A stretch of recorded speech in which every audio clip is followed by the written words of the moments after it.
Hi, welcome back to Halloween House. So we wanted to answer some questions that we've received from some of our viewers regarding our Delphi videos. And welcome back to all of our subscribers. Thank you for tuning in. Yes. Special shout out to Sunny and Cammy. Thank you. Thank you. So, where do we start? We got a lot to talk about.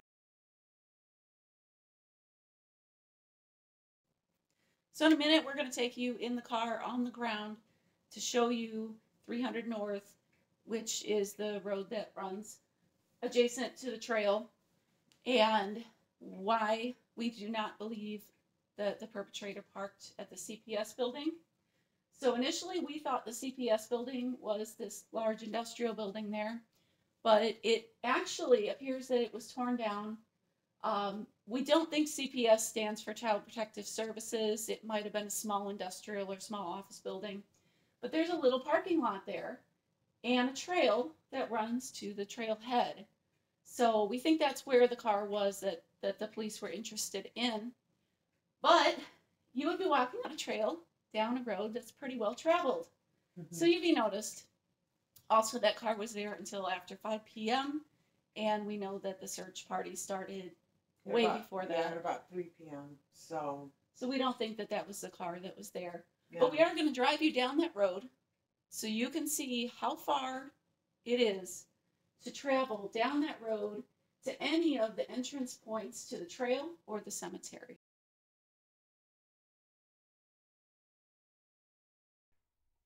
So we're here driving down 300 North, and we wanted to show you, we originally thought this building was the CPS building where a mysterious car was parked. But actually, we believe that that location of the building has been torn down.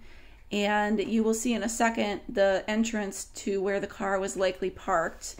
This is the entrance right here. So that's where we believe the car was parked. There is a trail here along the side of the road that does link up to the trailhead. But if you're walking down this trail, you're going to be noticed. Yes. And then right there the trail ends. And then you get into private property. And at this point, there's no sidewalks or anything like that. So you're going to be walking right on the road. Yep. If you did decide to sneak in through somebody's property, you got people who are going to notice you. Yes. Also, if you're walking down the road, everyone who drives by waves at you. Yeah, they slow down and they wave. So you're going to be seen if you're walking down 300 North. And here you can actually see the trail off the side of the road. But there is a fence, so it would be a little harder to get in this point. And coming up, you'll see where the girls were dropped off. Here's the spot where the girls were dropped off. You can see there's no parking here, but you would definitely be able to drop somebody off to access the trail. Yes. And then shortly we'll be coming up to the cemetery. And again, if you were walking all this way, you're gonna be noticed. Absolutely. And there is a small entrance across this soybean field, but again, if you're walking across a soybean field, people are gonna be like, what is that person up to? It's gonna draw attention to them. Absolutely.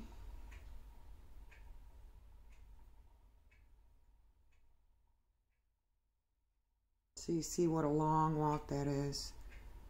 And now here's the cemetery where we do believe he parked. Which would make a lot more sense to be able to access the trail. Okay, so we're going to address the creek depth. Yes. This was obviously taken in the summer. Everything's nice and pretty and green. The creek meanders all over the place through here. Here's the beginning of the trail.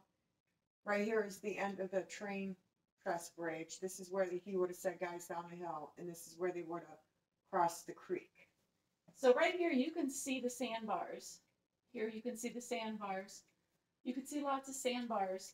So it is extremely shallow. When we visit, you can see the bottom. It's very shallow. We have seen, and we have photos that will show you, of people who are in boats and also in the water. They are right here, and in one of the photos the guy is up to his waist. Mm-hmm. Again, the water is going to raise and lower levels throughout the year. Yes.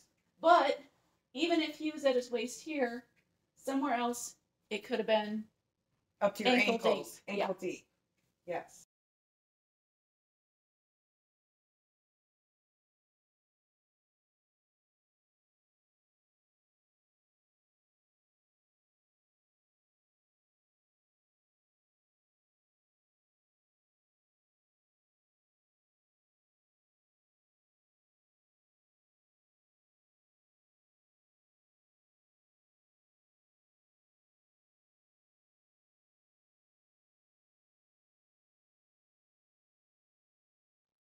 So we wanted to address questions regarding our positioning of the crime scene. This was our educated guess based on reports that it was behind private property, adjacent to the cemetery, And about a mile from where the girls were dropped off. which puts us right about there. Yes. Now, this is not a huge area. I mean, you could measure in yards. This isn't miles, this is a small area. We positioned because that's what we believed from the reports, and we're not the police, we weren't there. Right.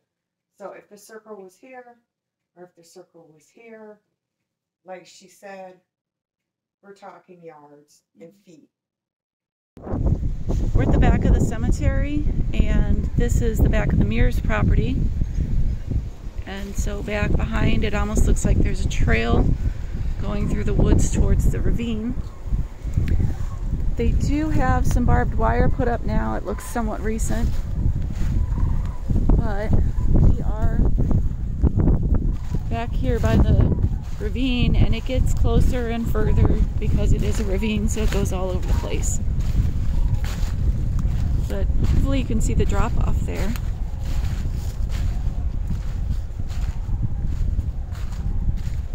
Probably be a little easier to navigate with the leaves off the trees and not as wet as the summertime might be.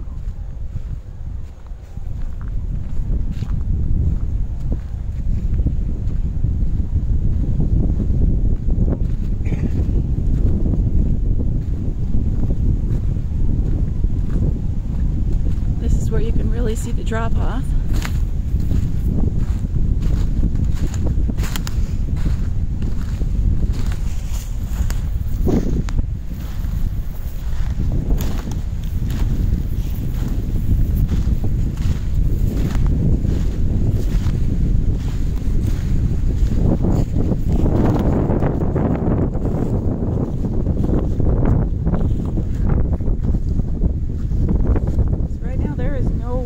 Bottom here, so you can easily get through. There's another farmer's field up there.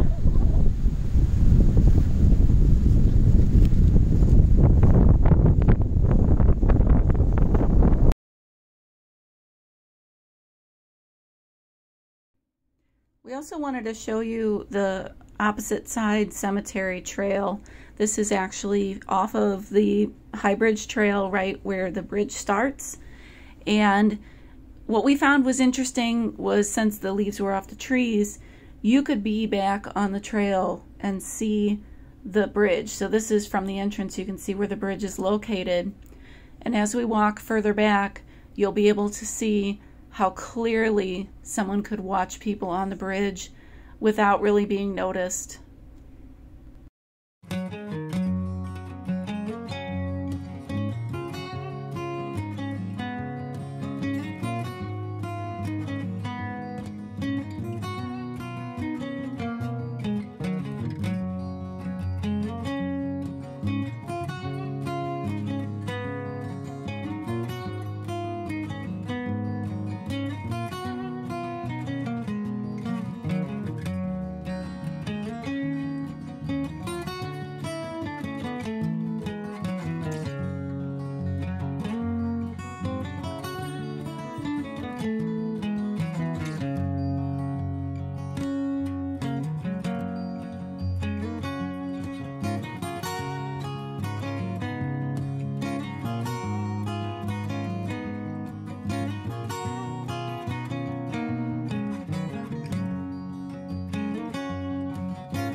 The video doesn't really do it justice, but from this angle, we could see the bottom of the creek. And there's the bridge, so if you were sitting here, people wouldn't be paying attention if they were having fun on the bridge, and you could watch everything that was going on.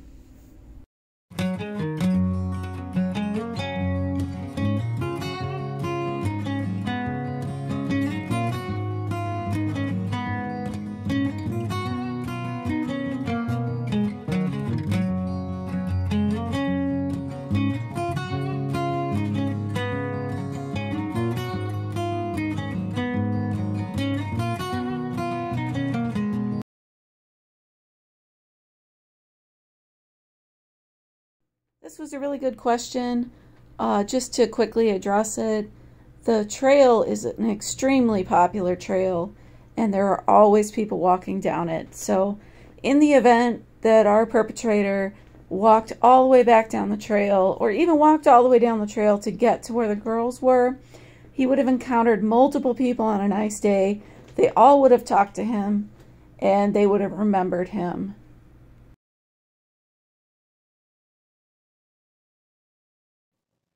So there were some other theories out there that we wanted to explore, including the thought that maybe the perpetrator accessed the trail from the other side of the creek. So we did check that out. There are some little roads back there. They all dead end into private property. And Private long driveways. Very long driveways. You can't see the end, and there are no trespassing signs. This is rural Indiana. You're going to get shot if you go trespassing on somebody's private property. These roads right here, yes, it does look like it leads somewhere. No, it does not. This is a long road. It leads right to a long driveway and someone's private property, private property, private property, private property. Long road, private property, long road, private property. And rural Indiana is don't trespass, please. No. It's not wise. Especially in a rural farming community. Yeah, don't mess with people. Yeah. So, no, unless he lived over there, he didn't access the trail or anything from any of those properties.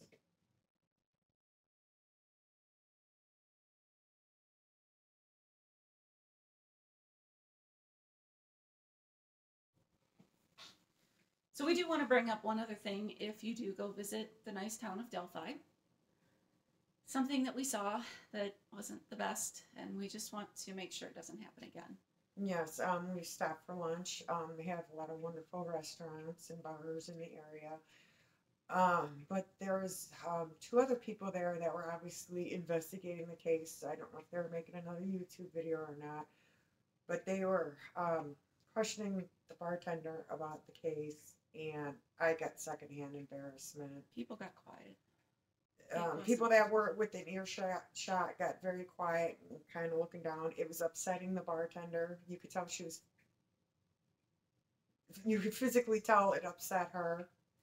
And the other thing, you don't know who you're talking to. And you don't know who else is in the restaurant. You have no idea. How do you know Abby and Libby's parents weren't there? You don't know who's in that restaurant when you go in there asking all these questions. So just don't. It was a very uncomfortable situation, and just please have respect. And if you do visit Delphi, be respectful. Keep it to yourself. Thank you.